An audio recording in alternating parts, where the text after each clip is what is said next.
So, how is exposing the Democrat-controlled mainstream media for what it is an attack on the First Amendment? Answer, it's not. The president has every right to criticize the media. After all, they criticize him routinely. Joining me now from our bureau in Washington, D.C., editor at Accuracy in Media, Roger Aronoff. Roger, I think the mainstream media in their apoplecticness are largely missing the point here in covering the story, reporting the story, and covering the president. And that is, Donald Trump is offering a critique of the mainstream media, the biased mainstream media, that rational, reasonable people already know that they're biased. Yes, absolutely. He is not attacking the institution of the free press, which we all cherish. What he's pointing out is what we at Accuracy in Media have been pointing out since the 1960s, and that is the liberal left-wing bias in the so-called mainstream media. And you can see it virtually every day.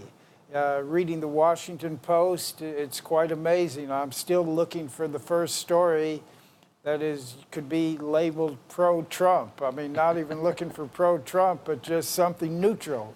and there's so many examples we could cover here. Don't hold your breath, Roger. But you know, I want to look at one thing in particular: that the whole Sweden story that the mainstream media was obsessed with over the weekend following the rally. Now, Donald Trump during that rally said many, many things. They could have reported on thousands of different things that he said, but they fixated on this so-called blooper about Sweden, which you and I both know was not a blooper. He was referring to Sweden becoming the rape capital of Europe and how Germany is being overrun by illegal immigrants. That's what he was referring to, and that's what he means when he says that the media is being unfair and so-called fake news.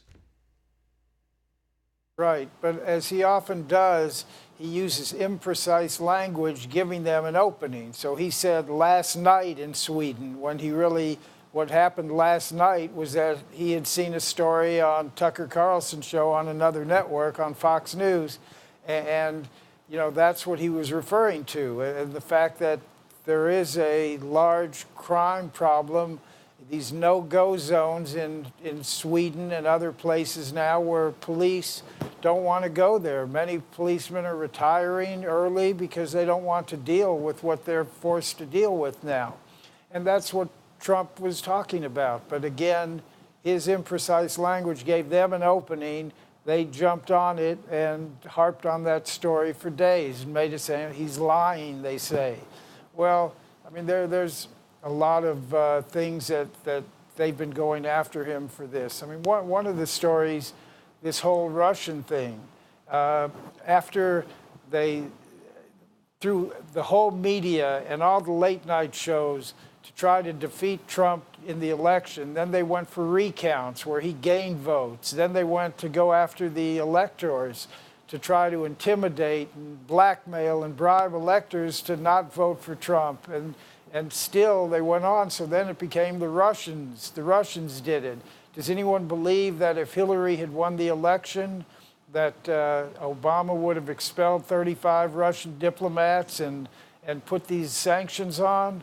No, of course he wouldn't have. And Clapper and Brennan came out and said that all 17 intelligence agencies came together and said that they know the Russians were hacking our election and doing it with the intent of electing Trump. Right. They really had no such with no evidence. No evidence. Support that. And that dovetails in the General Flynn assassination, the political assassination that he went through, because that's what I call it, a political assassination.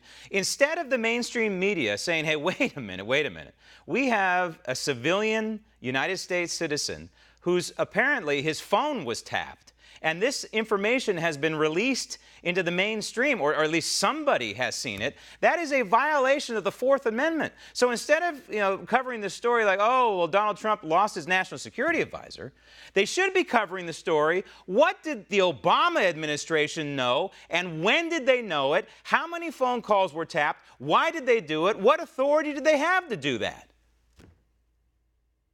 You're exactly right. And There clearly was a whole series of events. Obama even talked about, oh yeah, I knew that they were whatever, hacking and doing what the Russians were doing before, but I didn't want to bring it up because I didn't want people to think I was trying to put my thumb on the scale for the election. Yeah. So only after the election and the results became clear did he then make it like, the whole idea is to delegitimize Trump and his election, and to make it seem like the only way he won is because his buddies, the Russians, gave it to him, which is preposterous. The bottom line is the mainstream media covered for Barack Obama for 8 years, didn't lift a finger. The IRS scandal, the Benghazi scandal, what have you. And now suddenly that Donald Trump is in office, they're all Woodward and Bernstein. It's absolutely nauseating. Roger, thank you for your good work.